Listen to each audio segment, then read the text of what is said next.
is very uncomfortable for me and very out of comfort for me. But a very wise man said that I should be more creative with my videos, and I have a good opportunity to create some good content, but I'm not doing it. And I should speak from my heart, not script them. Even though I thought of these things before, but see, this is my problem. Like hold myself accountable, or I'm like waiting for someone else to like tell me, or like like agree with me.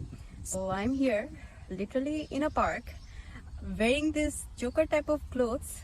Because Joker type, why? Because this is very colorful. Like I'm wearing purple abaya, then brown color scarf and red hoodie, gray. Nothing is matching literally. I thought that if I don't do it right now, I wouldn't be able to do it later, because this self-confidence thing I got, it will be gone. Like the motivation I got, it will be gone. So here I am. I don't know what this video is gonna be about. I think I'm just gonna talk my minds out.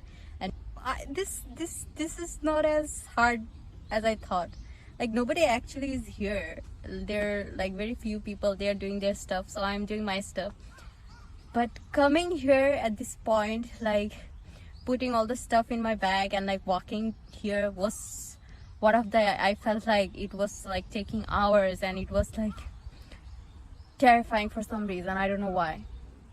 But I think if you're watching this and you want to do something but you're not comfortable, or you're scared for whatever reason, I hope this gives you a inspiration. Or if you're like me and you need someone to tell you to do something, I'm telling you, just do it. Okay, if it's good, don't do anything terrible or bad. If it's good, I think you should do it. And you never know, at the end of the day there is nothing to lose. Like I'm recording this, I don't know, I don't think there is gonna be anything bad. Like nobody's gonna come and kill me or something. But goes well, I'm gonna have a great video. My sweater, literally I put it washing machine with soap, okay, because I didn't have like detergent, so I put soap. And now like this full jacket is like full of white stuff. You can't see them in camera, I think, but yeah. And I was like, no matter what happens, like I was giving myself so many excuses that I wouldn't do it for this reason. I don't have the same scarf, I don't have this jacket, like how am I supposed to do this? It doesn't go with my theme, I'm thinking in my head. But still I came here, and I think that was good choice. And whenever, I think you will relate to this, whenever you go outside you feel like, yeah, I will come outside every day, I will be more comfortable, I will explore the city more often. But once we go inside into our comfort zone, we forget this. So I hope that this video, I hope that you explore the things, take advantage of the opportunity you have, places you have, and be adventurous. Yes, be adventurous. I think so many things is going through my head nowadays. I think my life is becoming unstable again. Why most of the time we don't get out of our comfort zone is because there are some voices in our head which doesn't belong to us. Once your father or mother told you something about yourself, that yeah, don't do this, don't do that. I think that thing, we subconsciously, I believe this, so this is 100%, I don't have any research and stuff, but I 100% believe that we don't forget feelings or our negative energy from other people unless you like work them out or reflect on them. I don't think they go anywhere. They always stay in our head, in our body, in our mind, or in our heart. I think all the negative things, whenever you are trying to do something or you want to like different from others, that negative voice always talks to you. Always, like whatever you're trying to do and someone is stopping you, I hope that you realize that whoever is talking to you, you forget about that and get to the work you're doing and you want to do. So at the end of the day, nobody else has to live with your life choices, only you. And if you take your life decision according to people or according to someone else, it's not going to impact them, it's going to impact you only. So I hope you realize that. Because this looks like fake. This is not fake, guys, this is real. I wish I could go and sit on the grass, but I'm scared because I saw a snake. So I'm not gonna go and sit there. Sunlight is so pretty. The sky is so pretty. This is the one of the thing I love about Japan. Like, it's so pretty. And another thing I love about Japan is, like, no matter how crazy you are, nobody is gonna come to you and like get involved with you.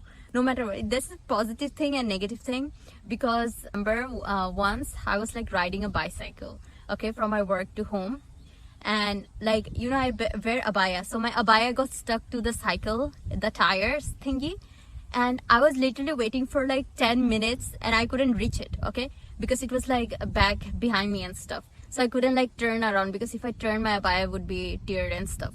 So I was like literally waiting there, but nobody came and helped me. But if it was Bangladesh or Saudi Arabia, someone would have definitely come and helped me, okay. And I was like so disappointed and sad and like miserable, and I was like literally waiting there for hours, not hours, like minutes, and nobody came and helped me. I think that's the same thing which is positive here.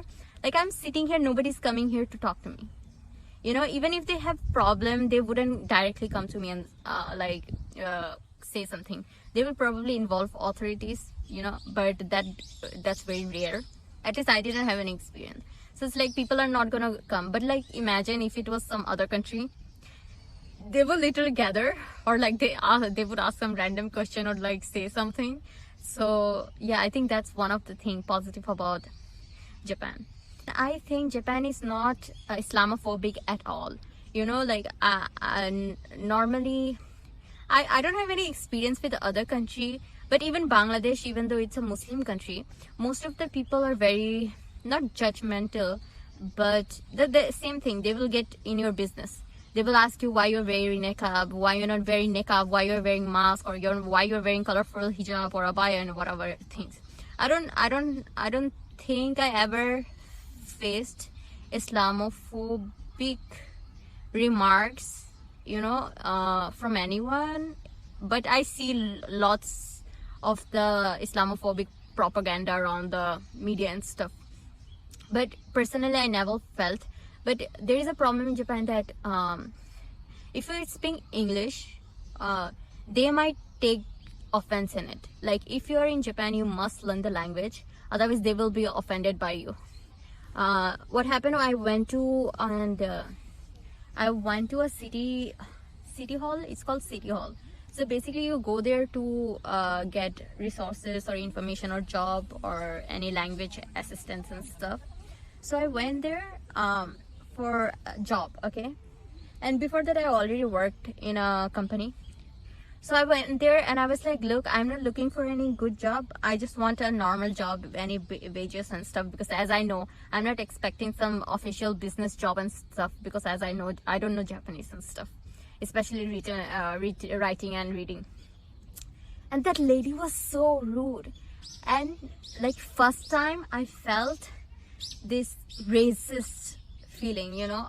Before that, I never felt that. And I felt that woman was like very angry with me for some reason, and I didn't even do anything. I was trying to be polite. I like, whatever, I don't know, even if I know Japanese, when I try to talk, I get nervous and so shy, and I don't know why, and I can't like say them even if I know the words. But I know, like, I was saying thank you, you know, and stuff, but whatever. So that woman knows English, okay, she knows English. She's like literally works in an English department, and she speak English fluently. But she was so rude with me. She was not answering. I went with another person, and like she was talking with that person in Japanese, but she was not talking to me. And I was like listening to that. And after that, she was like, yeah, we are not gonna give her any job and stuff.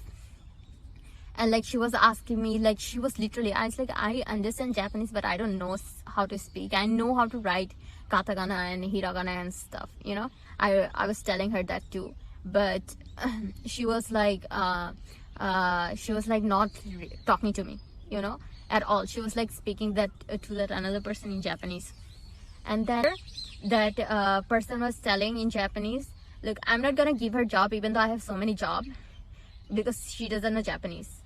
And you know, like, she was saying, and that person translated to me, and I don't know why, I got panicked, and I asked her in English, like, do you have any English exchange program where I can like teach English and they can teach me Japanese and stuff? I was talking, and she was so rude, and she was like, no, there is nothing like that. Okay, she was saying that. And so after that, she was like again saying, look, I have job, I'm not gonna give her any job. She's only gonna get job when I approve her, and I'm gonna only approve her when she come and give all the tests, and then I will give her job, even though she had so many jobs and stuff. And I felt so bad, not not only insulted by her but that person too. But that's not the thing. But no, who doesn't speak Japanese, but they work a lot, you know, because like especially in the Tokyo area, you can get job very easily even if you're a foreigner. But in other areas, if you don't know Japanese, it's very hard to get job. But you know, if you do some job which doesn't require you to talk, there are lots of job like that where you don't have to talk, like you don't have to be the main person, you can work at the back, you know, that type of job. You know, normally just conversational level, you should know the language and stuff. And it's like the way she treated me, and like for the first time I felt racism. And like I think most of the Japanese people are very nationalist, so like they love their country a lot, so they get offended very especially if you speak English, they will get offended, and they will like be little bit racist, if I might say. I don't know from where I'm getting all this confidence. I would have never been able to do this, like even few. I think because I'm desperate, that's the thing. I'm gonna soon leave Japan, I think. I never know. See, my life is not in my control. People control me most of the time. So maybe I'm desperate to become more independent, and that's why I'm being like this, more free and more outgoing. I'm trying to be more outgoing and stuff. If you know Japanese, it's very hard to move to Japan, and there is lots of opportunities, especially as there are less population. Like literally, I don't know, like I know, but Japan population is literally decreasing so fast, and so they're like constantly trying to like involve people, other people, like they're inviting them to come to Japan and stuff. So I think if you're planning to come to Japan, or you want to come to Japan, then you should learn the language, even if you know not even written or reading, but if you know the speaking, I think that's a very plus point for you. I think for any country, if you know the language, is plus. Like for me, I came here for almost like 4 years, 3 or 4 years. I think it's almost 4 years, and I don't think I grew a lot at all. I don't think my life is going anywhere because I don't know the language. And Japan is it's as social media says, it's very hard to make friends, very hard to know people, as I think because they mind their own business, so it's very hard to people don't easily come to you and talk to you. Like recently I went to a thrift shop, and there was this girl from Pakistan. Okay, she saw me because I was wearing a baya and hijab. She saw me, she came to me and talked to me. But I don't think that would ever happen with a Japanese person. Like no matter what, like they're like that. It doesn't happen at all. They don't come and talk to you. But especially people from our country, like India, Pakistan, or Bangladesh, whenever we see our kind, or especially Muslim or something, like Muslim or like people from our country, we go and talk to them. So yeah, I think that's why it's very hard. Like whatever, this is the another reason I couldn't learn language. I don't think that's the only reason. First of all, Japanese is very hard to learn. Second of all, I have no interest in Japanese or Japan culture. So it's like if you don't have interest in something, it's very hard to learn it, I believe, if you have no interest. But if you have interest in something, no matter how hard it is, you will always be able to be successful in that topic or in that thing. What I was saying, I'm rambling. This video is all over the place. So what I was saying, and the third, that I couldn't talk with anyone. Like I came here for almost like 3-4 years, but I don't know a single Japanese. Whatever friends I made, wow, this guy is so pretty. So pretty. So whatever friends I made, they are also from like different country. Let's not focus on me, let's focus on the background because it's so pretty. So so all the friends I made are from different country too. So yeah, that's my 3 reason why I didn't. That's my excuse for not learning Japanese. Like this is not the thing that I don't learn or I don't try to learn. I learn them, but I forget. I can't remember a single word because I don't speak to anyone, literally. Like I don't talk to anyone, I don't speak to anyone, so I constantly forget. I don't know, I have nothing to blame but myself. I don't have any job, and I'm gonna start a job from I think 13th. Yeah, I think this week Wednesday or something. Let's see what happens. The situation in Japan is little bit bad now. Financial status and stuff is very bad, as I don't know why, but suddenly the job market and the financial economy and stuff, this all went down for some reason. It's hard to find halal foods in Japan. Not very convenient at all, and even if you find them, most of them are very expensive. Different district or different state has different specific shop and stuff have different things. Oh my gosh, I just thought that I stepped on some furry thing. It's very hard, so I hope that if you're planning to come in Japan as a Muslim, I don't think you can even bring food. Like I try to bring food so many times, but they don't let you. They all literally take out all the food, throw them, and even give you warning in your passports that you brought food in the country. So look to them. Like I think you can bring 2-3 dry stuff, but you can't bring any meat, no matter what. If you're cooking it or the raw kind, you can't bring any meat. You can bring fish, but cooked fish. And vegetables, you can't bring vegetables or fruits. I think any kind of living thing is not allowed. I think that's everywhere, but yeah. So before coming, I hope you learn some easy food. The rice, you have to get used to the rice. The rice is very sticky, and if you are from I don't know, I don't know, but if you're used to dry rice, it's gonna be very hard for you for some months. And even the rice is very like tiny, like compared to other rices I have eaten. They're tiny and little bit thicker, on the thicker side. So that's that. Fish is very easy to find. If you eat fish, it's very good, very easy to find, because Japan and they're around the ocean. So but you can find, most of the time you can find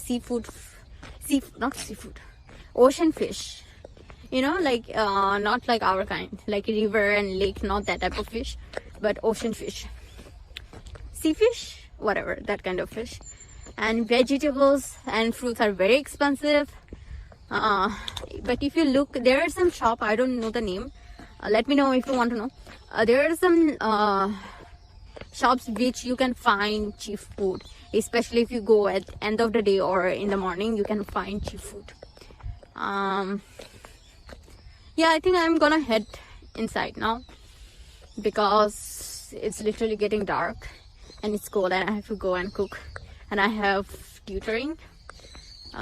So yeah, so I will talk to you guys later, make another video about something interesting. I think next video it's gonna be a little bit on the stronger side.